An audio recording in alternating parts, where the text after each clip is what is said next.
তো এইবাৰ ভাৰতীয় জনতা পাৰ্টি পৰিৱৰ্তন যাত্ৰা উন্নয়নৰ দিশত আগবাঢ়িছে এইবাৰ বিন্নাখান্দি সমষ্টি। হয়, হাবিব মহম্মদ চৌধুৰীৰ নেতৃত্বত ইতিমধ্যে আপোনালোকে দেখিছে হাজাৰ হাজাৰ জনতা আগবাঢ়ি আহিছে আৰু তেওঁৰ ৰেলীত অংশগ্ৰহণ কৰিছে প্ৰায় হাজাৰ হাজাৰ লোক। আৰু এই মুহূৰ্তত আমি ক'ব বিচাৰিছো যে বিন্নাখান্দি সমষ্টিৰ ৰাইজে এইবাৰ পৰিত্ৰাণ বিচাৰিছে নেকি AIUDFৰ পৰা, আৰু এইবাৰ সঁচাকৈ পৰিৱৰ্তন যাত্ৰাত আগবাঢ়িছে নেকি এইবাৰ বিন্নাখান্দি সমষ্টিৰ ৰাইজে। আমি কিছু প্ৰতিবেদন আপোনালোকক আগবঢ়াই দিছো আৰু আপোনালোকে কমেণ্ট কৰক, সঁচাকৈ 20 বছৰ AIUDFৰ দখলত আছিল এইখন সমষ্টি, আৰু এইখন সমষ্টিৰ পৰা সঁচাকৈ ৰাইজে পৰিত্ৰাণ বিচাৰিছে নেকি বা ৰাইজে পৰিৱৰ্তন যাত্ৰাত আগবাঢ়িছে নেকি, এইবাৰ চৰকাৰ পক্ষত ৰাইজে ভোটদান কৰিব নেকি, আপোনালোকে কমেণ্ট কৰক।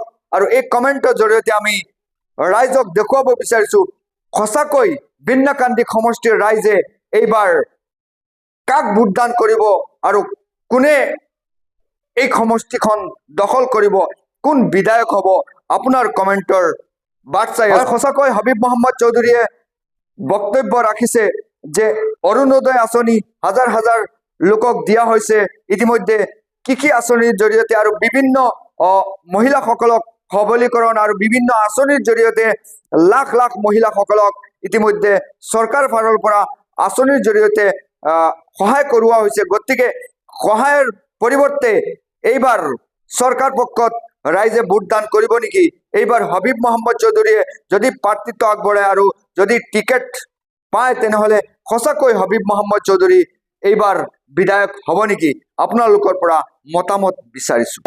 কিন্তু কি কম বাৰু, প্ৰথমতে আমি আই মাতৃসকলক এটা ৰিকুৱেষ্ট কৰিম, অনুৰোধ কৰিম, আমাৰ গোটা ভাৰতবৰ্ষ আই মাতৃসকল আগবাঢ়ি আছে, বিহাৰত আগবাঢ়ি আছে, কেৰালাত আগবাঢ়ি আছে আমাৰ মহিলাসকল। ইয়াৰ কাৰণ এটাই, সকলো দুখীয়া মহিলাসকলে আজি বিভিন্ন ধৰণৰ আঁচনি পাই আছে। গতিকে আমি অনুৰোধ জনাওঁ আমাৰ আই মাতৃসকলক, আপোনালোকে আৰু ভুল ভ্ৰান্তি নকৰে, বিভিন্ন চক্ৰত নপৰে, আপোনালোক আহক, ওয়েলকাম আপোনালোকক। এইবাৰ আমাৰ হাবিবদাক লৈ আমি যে ৰণকৌশল তৈৰি কৰিছো, ইয়া কিন্তু আমি 100% সাকসেস হব। এই কারণে আমি সকলো কর্মকর্তাক 24 ঘন্টা চালাও, আমি সাকসেস হব লাগিব।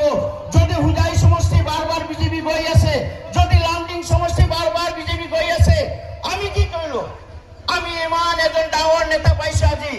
গতিকে সকলো কৰ্মকৰ্তাক মই বিনম্ৰ অনুৰোধ জনাওঁ, সকলো আগবাঢ়ি যাওক আৰু